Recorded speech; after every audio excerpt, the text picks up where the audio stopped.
بسم اللہ الرحمن الرحیم۔ السلام علیکم ورحمۃ اللہ وبرکاتہ۔ واقعہ کربلا آپ کے سامنے آ گیا مکمل تفصیل کے ساتھ کہ حضرت حسین رضی اللہ تعالیٰ عنہ کی تحریک کی ابتدا کب ہوئی، کہاں سے ہوئی اور کہاں تک اس کا اختتام ہوا، اس کے بیچ میں جتنی بھی جو تفصیلات تھیں وہ بھی آپ کے سامنے رکھی گئیں، اور ان تمام تفصیلات میں جو اٹھنے والے سوالات تھے، ایک سننے والا بندہ جو جہاں پہ رک کر اور جس جگہ پہ رک کر سوال کر سکتا تھا، ہم نے اس سوال کو اجاگر نہیں کیا تھا، نہ اس کا کوئی جواب دیا تھا۔ اس کوشش میں تھے کہ کسی طرح یہ واقعہ شروع سے لے کر آخر تک ختم ہو جائے، پھر جوابات اور سوالوں کے جتنے بھی جوابات ہیں وہ انشاءاللہ دوسری قسط میں دیں گے۔ تو یہ قسط آپ کے لیے اس طرح ہے کہ اس میں ہم واقعہ کربلا کے مندرجات میں جتنے بھی سوالات اٹھتے ہیں وہ ہم آپ کے سامنے رکھیں گے۔ سب سے پہلے واقعہ کربلا سننے والا، سمجھنے والا یا سوچنے والا یہ سوال کرے گا کہ حضرت حسین رضی اللہ تعالیٰ عنہ نے آخر یزید کے ہاتھ پر بیعت کیوں نہیں کی؟ حضرت حسین رضی اللہ تعالیٰ عنہ نے آخر یہ تحریک کیوں شروع کی؟ اور یزید کے ہاتھ کے اوپر بیعت کر لیتا تو کیا ہوتا ہے، اور یہ یزید کے ہاتھ پر بیعت کیوں نہیں کی؟ تو یہ پہلا سوال ہے۔ اس کا جواب یہ ہے کہ دیکھیں، حضرت حسین رضی اللہ تعالیٰ عنہ اور حضرت عبداللہ ابن زبیر رضی اللہ تعالیٰ عنہ یہ دو ایسی شخصیتیں ہیں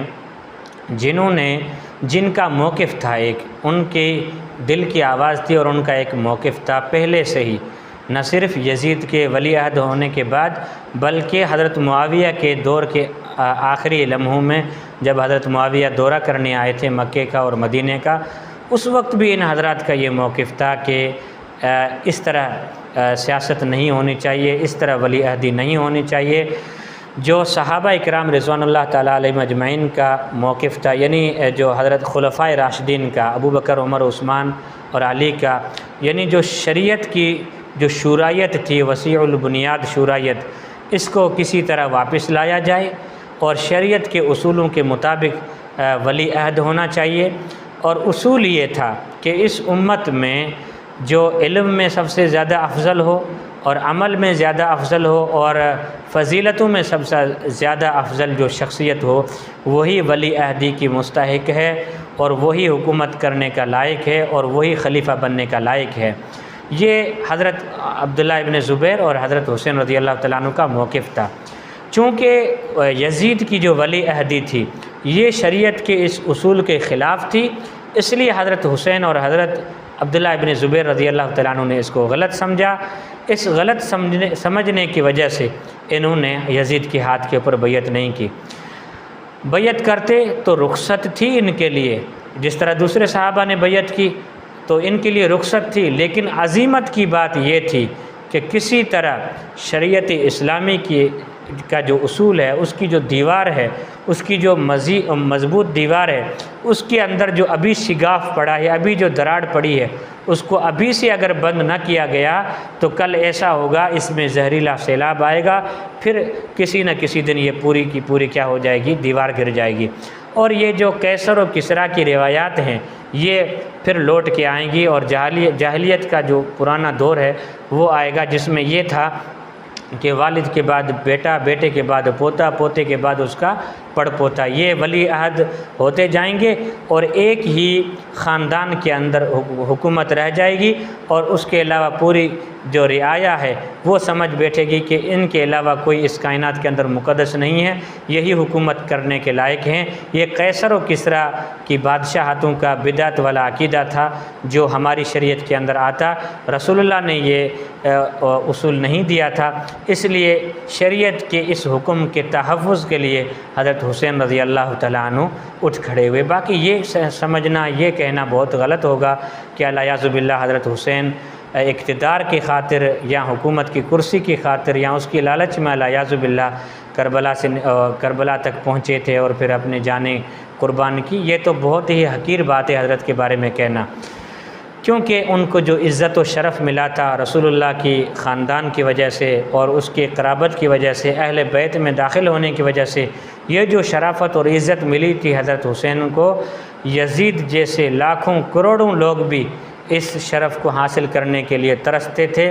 اور حاصل کریں تو نہیں کر سکتے تھے جو حضرت حسین کو اللہ تعالیٰ نے اپنی طرف سے جو عزت بخشی تھی، یعنی قرابت نبوی کی۔ تو حضرت حسین نے یزید کے ہاتھ کے اوپر بیعت اس لیے نہیں کی کیونکہ ان کا موقف الگ تھا، ان کے ضمیر کی آواز الگ تھی، اور وہ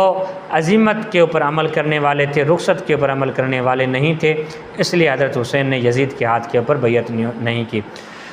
دوسرا سوال یہ بنتا ہے کہ کیا حضرت حسین رضی اللہ تعالیٰ عنہ شورش برپا کرنے کے اوپر تلے ہوئے تھے، یا حضرت عبداللہ ابن زبیر رضی اللہ تعالیٰ عنہ خام خواہ کوئی ایسے معاشرے میں یا ایک ایسے ہی امن والے زمانے میں کوئی شورش برپا کرنے کی ان کو شوق تھا، الیاذ باللہ؟ ایک اس طرح کا بھی سوال اٹھتا ہے، یا آپ کے ذہن میں یہ سوال آئے گا کہ کیا یہ ویسے ہی شورش برپا کرنے کے اوپر تلے ہوئے تھے؟ تو اس کا جواب یہ ہے کہ نہیں، ان کا تو پہلے دن سے یہ ذہن تھا اور انہوں نے یہ سوچا ہوا تھا، ٹھیک ہے ہم اس کے ہاتھ کے اوپر بیعت نہیں کرتے، یہ ہمارے دل کی آواز ہے اور ہمارے ضمیر کی آواز ہے، ہم دوسروں کو بھی روکتے نہیں ہیں کہ آپ اس کے ہاتھ کے اوپر بیعت نہ کرو، جو کرنا چاہتے ہیں کریں، جو نہیں کرنا چاہتے ہیں وہ ہمارے ساتھ مل جائیں۔ تو یہ ان کے دل کی آواز تھی، اس سے زیادہ ان کو کوئی حرکت بھی نہیں کرنی تھی، انہوں نے اس سے زیادہ کوئی حرکت کرنے کا سوچا بھی نہیں تھا۔ اور یہ آپ سن کر بڑے حیران ہوں گے کہ حضرت حسین رضی اللہ تعالیٰ عنہ کو اس وقت کوفے سے خطوط آنے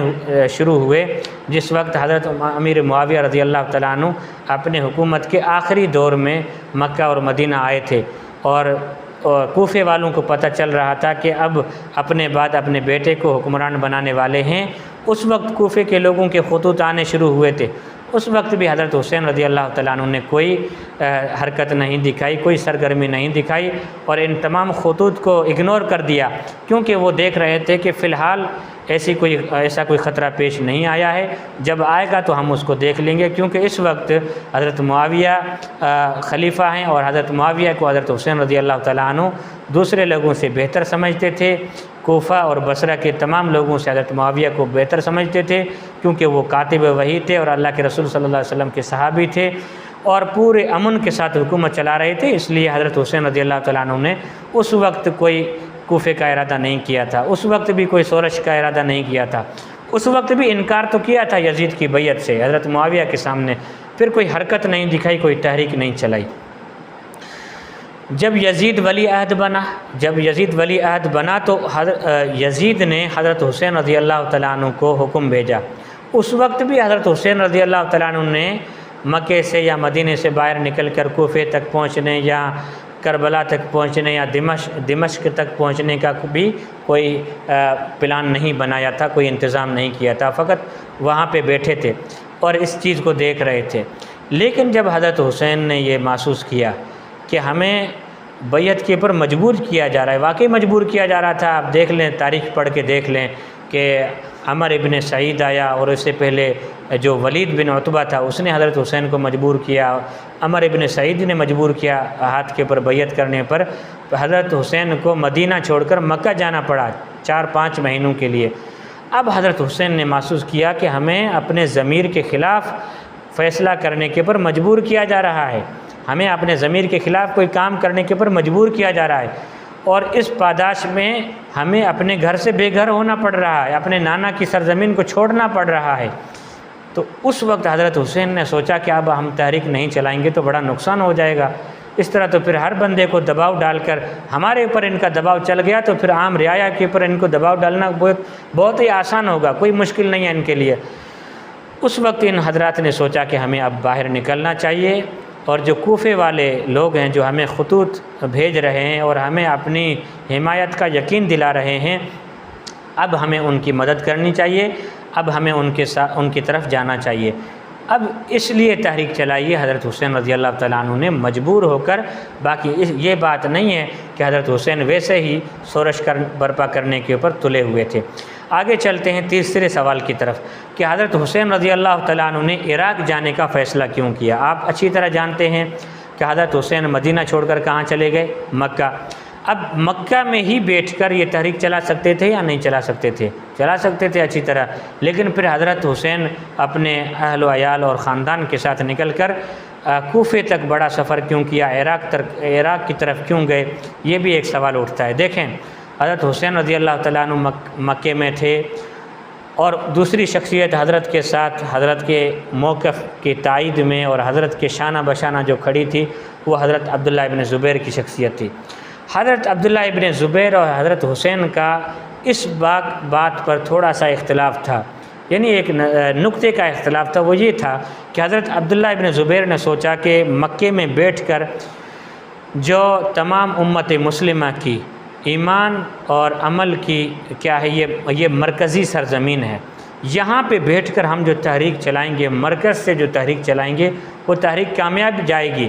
اور اچھی طرح ہم یزید کو شکست دے سکتے ہیں، اس کو ناکام بنا سکتے ہیں، اور اس کو اس زبردستی والی حکومت سے پیچھے ہٹا سکتے ہیں۔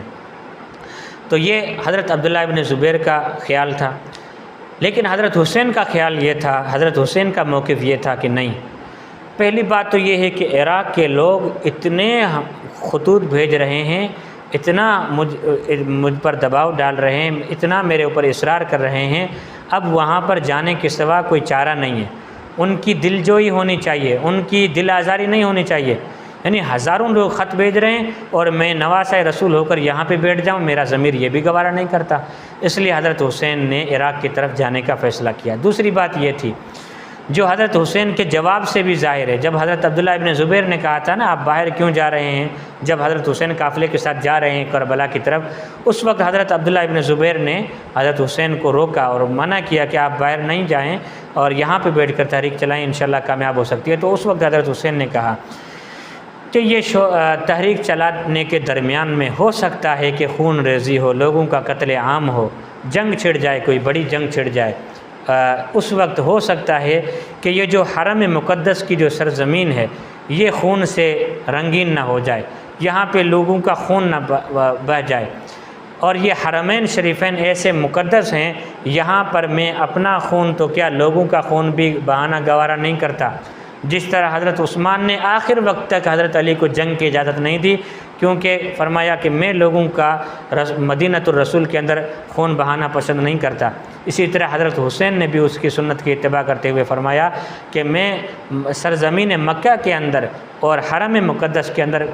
مسلمانوں کا خون بہانا بھی گوارا نہیں کرتا، کیونکہ سامنے جو فوج تھی اس میں بھی مسلمان تھے، ہو سکتا ہے ان کی ذہن کے اندر کوئی غلط فہمی ہو، جنگ کے لیے آ رہے ہوں، لیکن ہیں تو بہرحال مسلمان ان کے ساتھ، میں یہاں پہ خون بہانا نہیں چاہتا۔ یہ تو حضرت حسین کے جواب سے ظاہر ہے۔ تو اس لیے حضرت حسین نے یہ جو تحریک چلائی ہے مکے سے باہر نکل کر عراق کے اندر چلائی ہے۔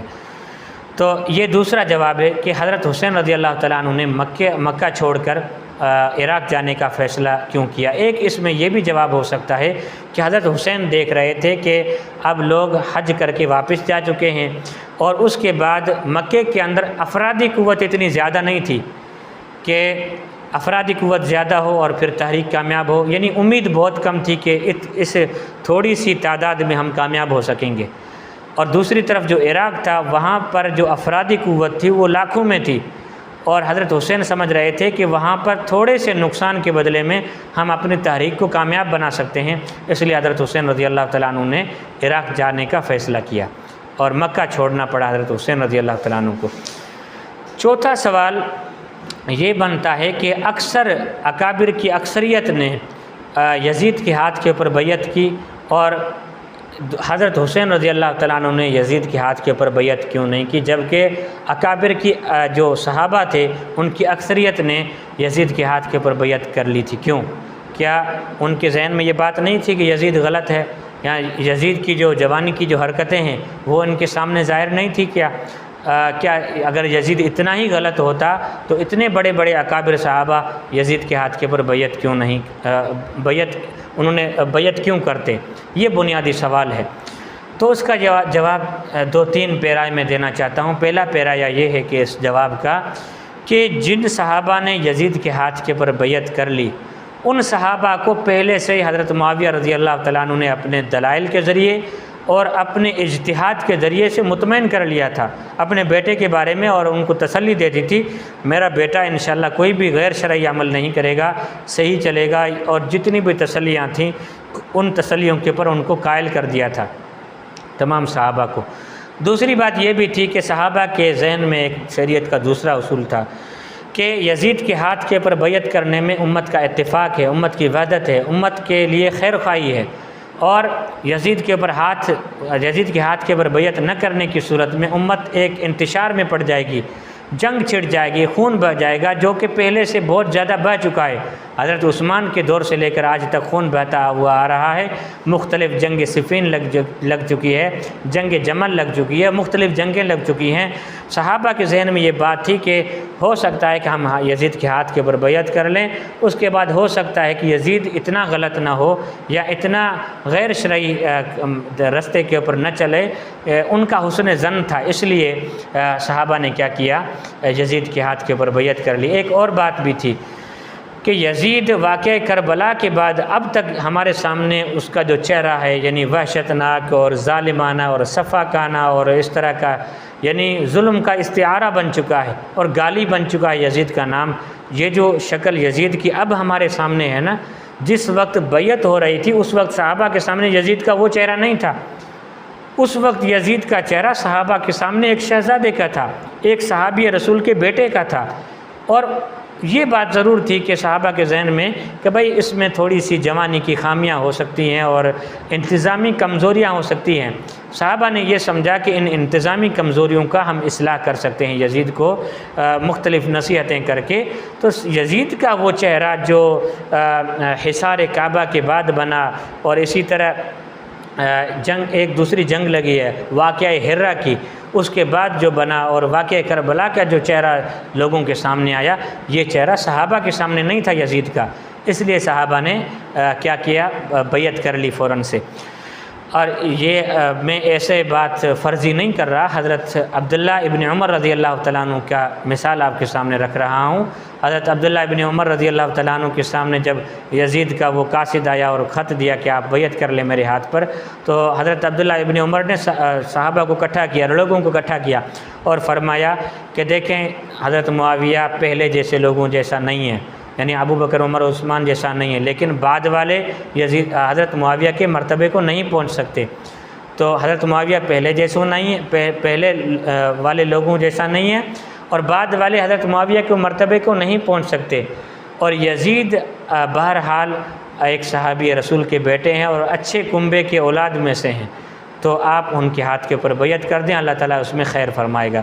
اور حضرت ابن عباس رضی اللہ تعالیٰ عنہ کے بارے میں آتا ہے، پہلے انہوں نے ہاتھ کے اوپر بیعت نہیں کی، سب لوگوں کا انتظار کیا، جب سب نے بیعت کر لی اس کے بعد بیعت کرتے ہوئے حضرت ابن عباس نے فرمایا کہ الہ العالمین اگر اس میں خیر ہے تو ہمارے لیے اس کو بڑھا دے، اگر اس میں شر ہے تو ہمیں اس کے اوپر صبر کرنے کی توفیق عطا فرما دے۔ تو صحابہ کے ذہن میں یزید کا وہ چہرہ نہیں تھا، اس لیے صحابہ نے بیعت کر لی۔ اور حضرت حسین رضی اللہ تعالیٰ عنہ کو ہم مطعون اس لیے نہیں کر سکتے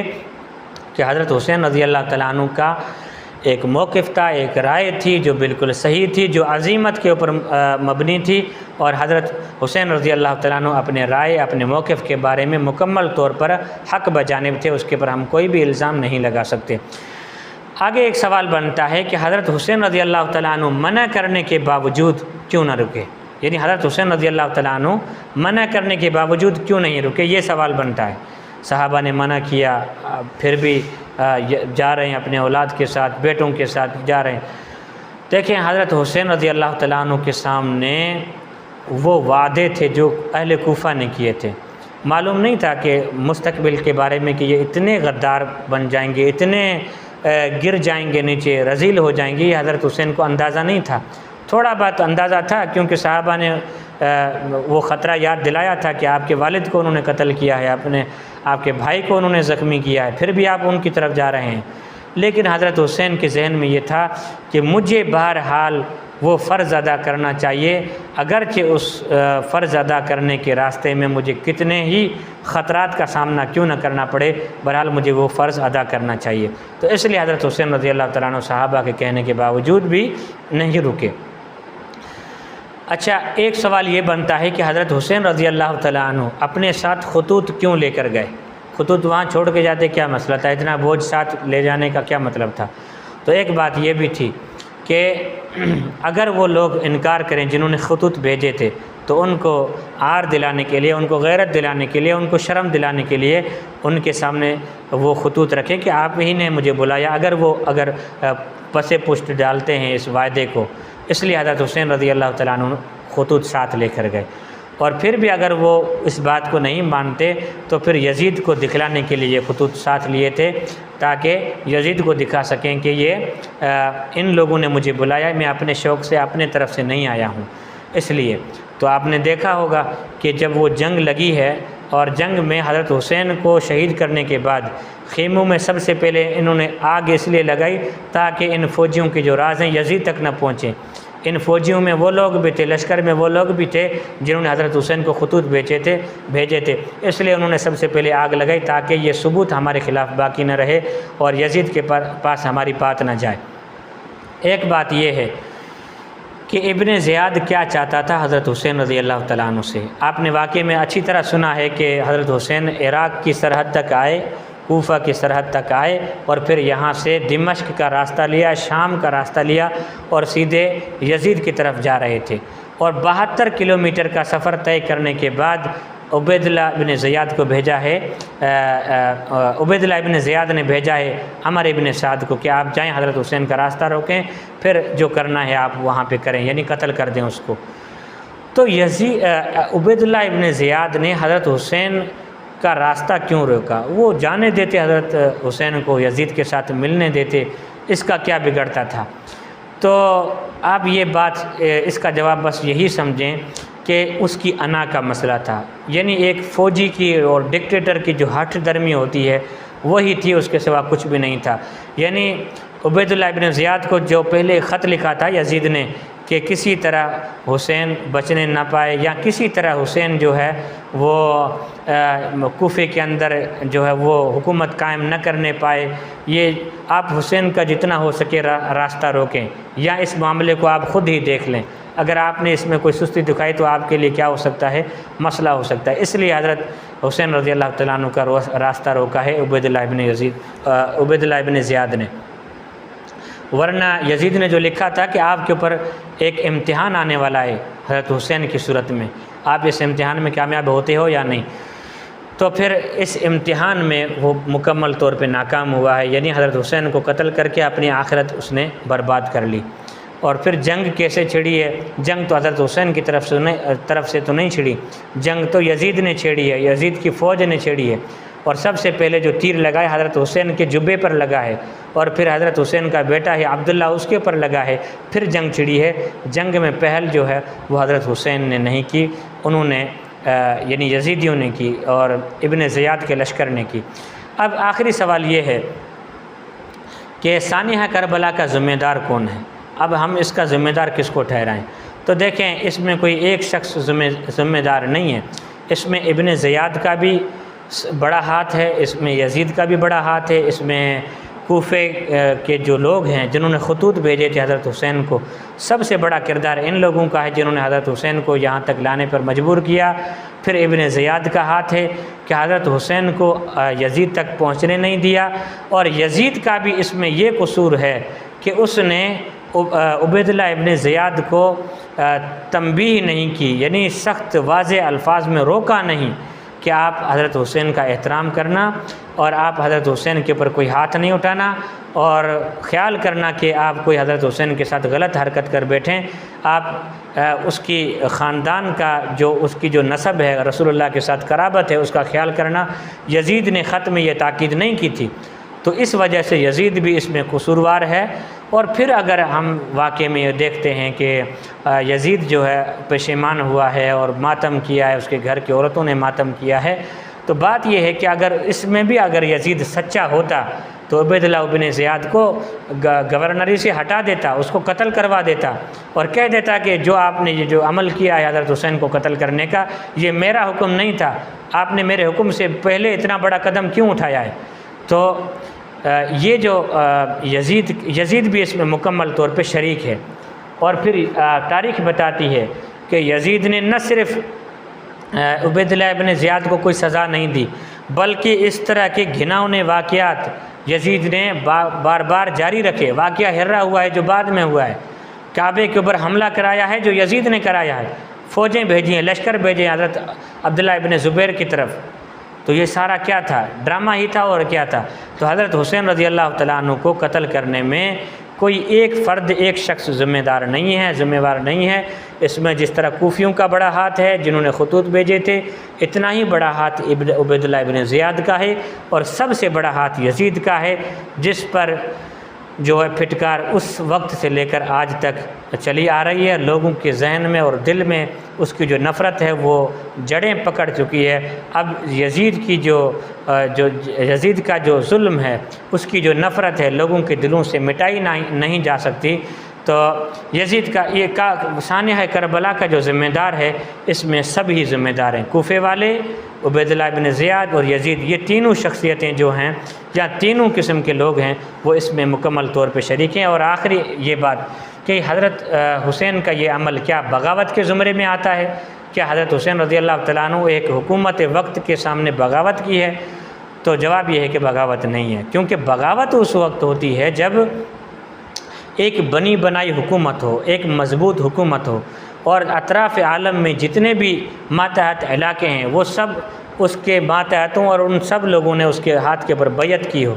تو یہ اس کے خلاف اٹھنا کیا ہے؟ بغاوت ہے۔ لیکن حضرت حسین کی تاریخ ہم پڑھتے ہیں، اچھا یہ یزید کی ہم تاریخ پڑھتے ہیں، اس وقت نہ بصرہ کے لوگوں نے، جب حضرت حسین وہاں سے نکلے تھے مکے سے یزید کے خلاف، نہ بصرہ کے لوگوں نے یزید کے ہاتھ کے اوپر بیعت کی تھی، نہ کوفہ کے لوگوں نے یزید کے ہاتھ کے اوپر بیعت کی تھی، نہ مدینہ کے لوگوں نے یزید کے ہاتھ کے اوپر بیعت کی تھی، نہ مکے کے لوگوں نے یزید کے ہاتھ کے اوپر بیعت کی۔ یعنی اسلام کے 4 بڑے جو مرکز ہیں عالم اسلام کے، ان تمام علاقوں نے یزید کے ہاتھ کے اوپر بیعت نہیں کی تھی۔ یزید کی حکومت ابھی بن رہی تھی، بننے کے مرحلے میں تھی، تو بننے والی حکومت جو کہ ناجائز ہو اور یعنی زبردستی بننے والی حکومت ہو، حضرت حسین رضی اللہ تعالیٰ عنہ اس زبردستی بننے والی حکومت کے درمیان میں رکاوٹ بن رہے تھے، اور کسی طرح صحیح جو حکومت خلفائے راشدین والی جو خلافت ہے اس کو قائم کرنے کے لیے کوشاں تھے، محنت میں تھے اور کوشش میں تھے۔ اس لیے حضرت حسین رضی اللہ تعالیٰ عنہ کا یہ عمل بغاوت کے زمرے میں نہیں آتا ہے، بلکہ حضرت حسین رضی اللہ تعالیٰ عنہ کا یہ عمل صحابہ اور خلفائے راشدین کی طرز کے اوپر بننے والی حکومت کے لیے کوشش تو ہم کہہ سکتے ہیں، محنت تو ہم کہہ سکتے ہیں، البتہ بغاوت نہیں کہہ سکتے۔ یہ بھی بنتا ہے کہ جب صحابہ کو معلوم تھا کہ موروثی حکومت ختم ہو چکی ہے اور اسلام میں اور شریعت میں موروثیت ہے بھی نہیں، اور حضرت معاویہ رضی اللہ تعالیٰ عنہ نے یزید کے بارے میں جو ہمیں تاکید کی ہے وہ ایک موروثیت میں آتی ہے،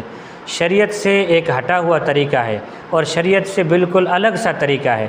پھر بھی صحابہ نے اس کے ہاتھ کے اوپر بیعت کیوں کی؟ تو دیکھیں شریعت کا ایک اصول ہے، جس وقت حضرت حسین رضی اللہ تعالیٰ عنہ کربلا جا رہے ہیں اور یہ واقعہ پیش آیا، اس کے بعد تو صحابہ کے دل میں ایسی کوئی یزید کے لیے ہمدردی نہیں تھی، لیکن اس سے پہلے صحابہ کے بارے میں ایک تو تصویر یزید کی وہ تھی جو میں نے ابھی آپ کو بتائی کہ ایک شہزادے کی تصویر تھی، اس سے زیادہ کوئی اور نہیں تھا، حسن ظن بھی تھا۔ لیکن صحابہ کے ذہن میں ایک ایسا شریعت کا نقطہ تھا جس نے انہیں یزید کے ہاتھ کے اوپر بیعت کرنے پر مجبور کیا، وہ یہ تھا کہ